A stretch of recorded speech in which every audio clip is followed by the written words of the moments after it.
En la industria de la barrenación a diamante y pues en toda la minería pesada, una simple cadena de oro de, qué sé yo, 10 gramos, un anillo de bodas o hasta una manga un poquito holgada pueden generar suficiente fuerza de arrastre en fracciones de segundo para amputar una extremidad. O sea, no hay tiempo de reacción humano posible. Totalmente. Es un entorno que no perdona. Así es. Y bueno, la misión de esta inmersión profunda que tenemos hoy es precisamente diseccionar cómo las operaciones industriales de alto riesgo construyen estas barreras contra esas fuerzas implacables. Tenemos sobre la mesa la documentación técnica y los protocolos de seguridad de Techmin Servicios. Que son interesantísimos, por cierto. Muchísimo. Vamos a analizar toda esta arquitectura preventiva contra uno de los riesgos, digamos, más letales y silenciosos en el terreno, que es el atrapamiento por maquinaria móvil. Y fíjate que abordar este análisis requiere, pues, dejar de lado las nociones básicas. Quienes ya están inmersos en la industria conocen los manuales operativos de memoria, claro. Pero lo verdaderamente revelador en estos protocolos de Techmin Servicios es cómo logran integrar la ingeniería de contención con la psicología del comportamiento humano. Claro, porque no es nada más física. Exacto. O sea, no se trata simplemente de ir y colocar una lámina de acero frente a un engranaje y ya. Se trata de gestionar la falibilidad humana, el error humano, frente a un entorno mecánico que por pura física es incapaz de perdonar. Y a ver, entremos de lleno en esa filosofía. Porque el concepto central que vertebra toda esta documentación, y que me pareció fascinante, es la estrategia de alto potencial enfocada en riesgos críticos. Así es. Porque tradicionalmente, la seguridad industrial gastaba muchísimos recursos midiendo la frecuencia de incidentes menores, ¿no? ¿Cuántos se tropezaron? ¿Cuántos se rasparon? Sí, la clásica pirámide de incidentes. Ándale, esa misma. Pero aquí Techmin define un riesgo crítico basándose exclusivamente en el daño máximo. O sea, eventos que pueden causar lesiones permanentes o la muerte, independientemente de si ocurren una vez cada 10 años o si nunca han ocurrido en la historia de la mina. Y para ilustrarlo a quienes nos escuchan, es como la diferencia entre tropezar en una oficina, que pasa 1000 veces pero no pasa de un moretón, contra trabajar al borde de un acantilado. Claro. Casi nunca te caes, la frecuencia es bajísima, pero si pasa, el resultado es fatal. Esa es una distinción fundamental que muchas corporaciones, la verdad, tardaron décadas en comprender. Y tiene que ver con cómo funciona nuestro cerebro. El cerebro humano sufre de un sesgo cognitivo enorme, donde tiende a normalizar la desviación. A ver, ¿cómo es eso de normalizar la desviación? Pues mira, si un operador trabaja cerca de un eje rotativo sin protección durante, 300 turnos y no le pasa nada, su cerebro registra esa actividad como segura. O sea, la frecuencia de la consecuencia es 0 y por lo tanto el riesgo que él percibe cae a 0. ¡Wow! Claro, se confía. Se confía totalmente. Por eso la estrategia de alto potencial es un mecanismo organizacional diseñado específicamente para combatir esa trampa neurológica. Obliga a toda la organización a mirar al abismo, digamos, asumiendo que el potencial de la fatalidad siempre está ahí, sin importar que tengan un historial limpiecito. Pero a ver, seamos realistas con la dinamita del terreno, porque es muy fácil hablar de estrategias de alto potencial aquí o en una sala de juntas climatizada. Pero imaginemos a las 4 de la mañana, en medio de la sierra, con temperaturas bajo cero, y tienes esta presión gigantesca del cliente por avanzar en los metros de perforación diaria. Sí, la presión operativa es brutal. Exacto. Esa urgencia de producción suele, devorar cualquier filosofía. Entonces, en operaciones tan dinámicas como la barrenación a diamante, ¿cómo logra realmente una empresa que esta urgencia no nuble la visión de daño máximo? Cuando el tiempo literalmente cuesta miles de dólares por hora. Pues fíjate que esa es exactamente la fricción donde fallan los sistemas mediocres.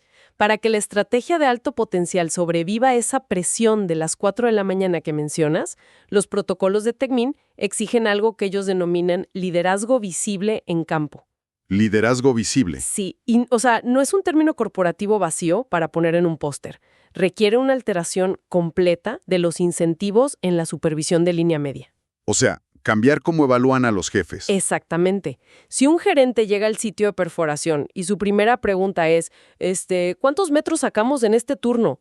El sistema de seguridad ya está muerto. El liderazgo visible implica auditar la presencia de los controles antes de preguntar por la métrica de producción. Ya entiendo.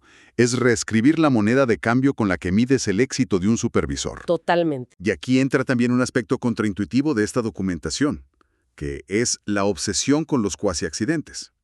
La reportabilidad preventiva. Porque mencionan que si ocurre una desviación donde, digamos, alguien estuvo a punto de sufrir un atrapamiento, se debe investigar con la misma profundidad que si hubiera ocurrido una tragedia real. Precisamente. Desde la perspectiva de la ingeniería de sistemas, un cuasi-accidente no es un golpe de suerte que debas celebrar y ya olvidarlo. Ay, qué bueno que no pasó nada y sigues. Exacto, no es eso. Es una falla sistémica gratuita. Es la maquinaria mostrándote exactamente dónde se va a romper la próxima vez, pero sin cobrarte el costo en vidas humanas. Qué fuerte. Sí, y fomentar una cultura donde el personal reporte activamente sus propios casi errores sin temor a que los despidan o los castiguen es probablemente pues el desafío cultural más complejo en toda la industria pesada. Y bueno, comprender cómo se priorizan estos peligros nos lleva directamente a observar de cerca la física del atrapamiento, que es como el antagonista principal en estos protocolos, ¿no? Son súper exhaustivos respecto a las zonas de peligro o los puntos de atrapamiento. Los famosos nip points, sí. Exacto, las áreas entre rodillos, engranajes, correas, y asumiendo que cualquiera que maneje una perforadora sabe perfectamente que es un rodillo. Lo que me parece escalofriante de la lectura es esta inmensa y silenciosa transferencia de energía cinética. Me puse a reflexionar y pensé en una metáfora. O sea, la máquina es como un agujero negro. A ver, me gusta. ¿Cómo es eso? Pues la máquina no tiene intención de hacerte daño, no es mala, pero una vez que un hilito de una manga holgada cruza el horizonte de sucesos, digamos el punto de engranaje, el trabajador es arrastrado sin piedad. ¡Wow! Es una gran analogía y es 100% real. Hay que entender la termodinámica de estos equipos. No estamos hablando del motor de una licuadora. Una perforadora a diamante transfiere un torque brutal para poder atravesar roca sólida. Claro. Y en esos puntos de convergencia que mencionas, la fuerza se concentra en áreas de contacto de apenas unos cuantos centímetros cuadrados. Y el problema, como decía, es que la máquina no tiene sistema nervioso. Digo, si pensamos en usar un martillo manual, cuando sientes resistencia, tu propio cuerpo detiene la fuerza porque te duele o te cansas. Exacto, hay retroalimentación. Pero un mecanismo rotatorio industrial es ciego. Si algo rompe el perímetro, la transferencia de energía al cuerpo ocurre en milisegundos. O sea, el motor ni siquiera registra que bajaron las revoluciones, simplemente sigue su ciclo y absorbe lo que sea que se haya enganchado. Y fíjate, la velocidad periférica de esos componentes es tan alta que el tiempo de reacción neurológica humana es demasiado lento. O sea, tardamos unos 250 milisegundos en procesar un estímulo visual y emitir una respuesta motora. Un cuarto de segundo. ¿Sí? Y antes de que el cerebro del trabajador siquiera comprenda que su manga fue atrapada, el hueso ya sufrió una tensión estructural catastrófica. ¡No manches! Por eso las fichas técnicas describen consecuencias tan brutales. Hablamos de aplastamientos de miembros, fracturas múltiples por torsión, amputaciones severas y, bueno, hasta la muerte, al ser atraído contra la máquina. Y sabiendo que la física es así de despiadada, veo que los manuales dedican capítulos enteros al factor humano. Y no hablan de que alguien quiera sabotear la máquina, sino de fallas cotidianas.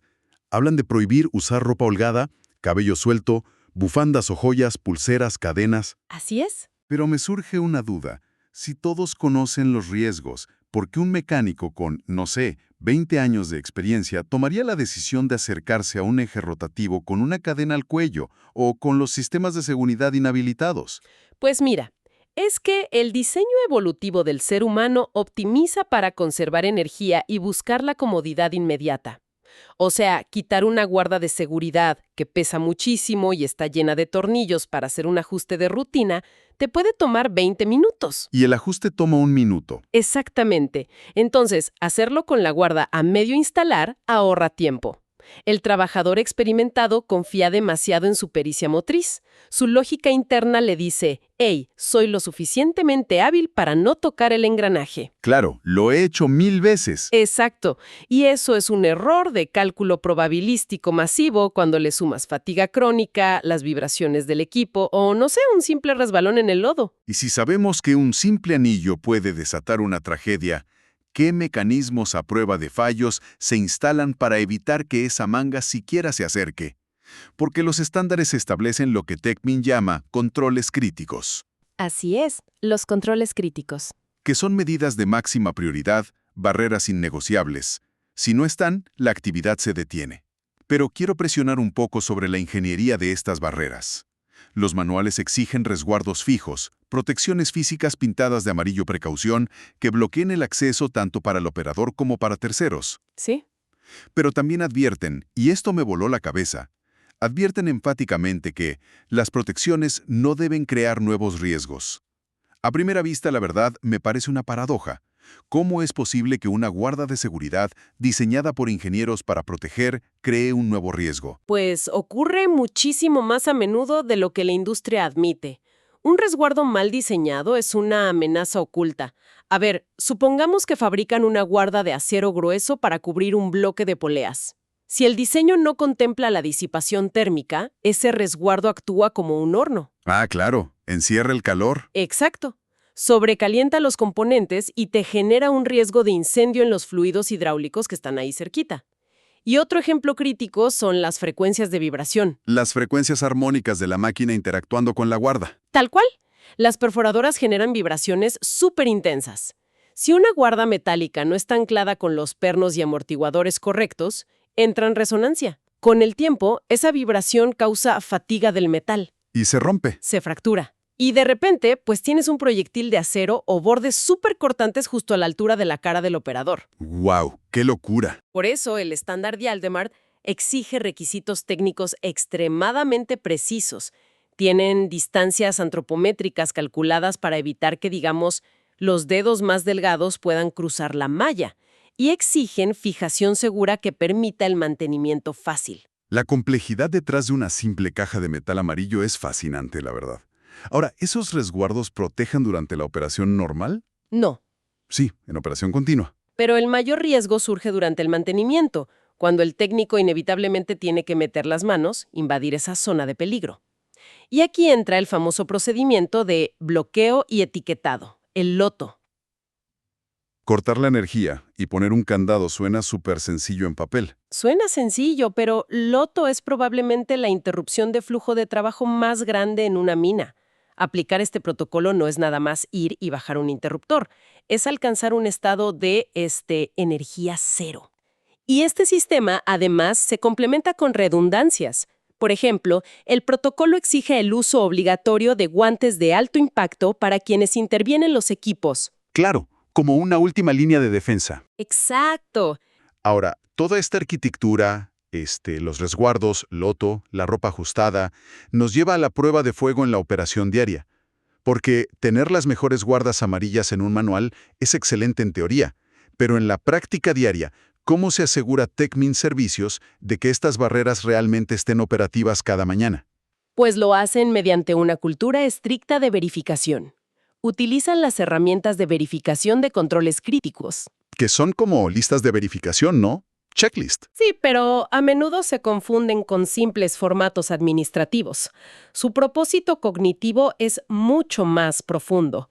Cuando un operador llena estos registros antes de iniciar, está ejecutando una pausa forzada de confirmación. O sea, comprobar visualmente. Visual y táctil. Confirman que el paro de emergencia funciona, que las barreras físicas están ahí, que no hay ropa suelta y evalúan la aptitud médica y hasta el equipo de protección. Es que, esto me suena muchísimo a la aviación comercial, ¿no? Un piloto no asume simplemente que el tren de aterrizaje va a salir. Hace un checklist riguroso antes de cada despegue. Es exactamente el mismo principio de organizaciones de alta fiabilidad. Pero fíjate, lo que me resulta verdaderamente disruptivo aquí es la responsabilidad compartida. Los documentos dicen que es deber de todos los trabajadores, incluyendo a los contratistas, denunciar cualquier transgresión. O sea, empoderar a cualquier trabajador para detener la producción si falta una guarda. ¿No se está transformando por completo la jerarquía tradicional de una empresa? Sí, 100%. Requiere un nivel de madurez organizacional casi utópico, porque va en contra de la historia industrial. Darle poder de veto sobre la producción al ayudante de perforación es una redistribución del poder radical. El objetivo es que el personal entienda que ese control es su defensa para regresar a salvo a casa, no un trámite burocrático. Pero a ver, la realidad del terreno es implacable. ¿Qué pasa cuando ese ayudante de perforación detiene una máquina que cuesta decenas de miles de dólares al día operar, solo porque una guarda de polea tiene una bisagra rota, y el supervisor de área está mega presionado por entregar resultados? Ese es justo el momento donde la cultura de seguridad de una empresa se valida o se muere. Si ese ayudante recibe un regaño, si le hacen burla o sufre represalias por detener la producción, la estrategia de alto potencial se acabó ahí mismo. Claro, nadie vuelve a reportar nada. Nadie. Para que este empoderamiento sea real, la gerencia superior debe respaldar incondicionalmente las detenciones por seguridad e incluso penalizar a los supervisores que intenten presionar contra esos paros. Es un balance muy delicado. Y bueno, sintetizando este extenso recorrido, para nuestra audiencia queda claro que prevenir una fatalidad por atrapamiento no se basa en la suerte, no. No, para nada. Se basa en esta estrategia de alto potencial. Requiere comprender la severidad de los mecanismos móviles y aplicar barreras innegociables. Así es. Esta inmersión nos demuestra cómo las organizaciones de alta fiabilidad gestionan escenarios de vida o muerte. Nos enseña que los verdaderos sistemas de seguridad asumen desde el día 1 que el humano cometerá errores. Sí, por fatiga, por distracción. Exacto. Y construyen el entorno con guardas seguras, loto y esta verificación visual rigurosa para perdonar esos errores. Así es. Algo profundo para que todos los que nos escuchan lo piensen la próxima vez que vean maquinaria pesada en acción. Muchísimas gracias por acompañarnos en esta inmersión profunda. Gracias a ti. Ha sido un análisis excelente.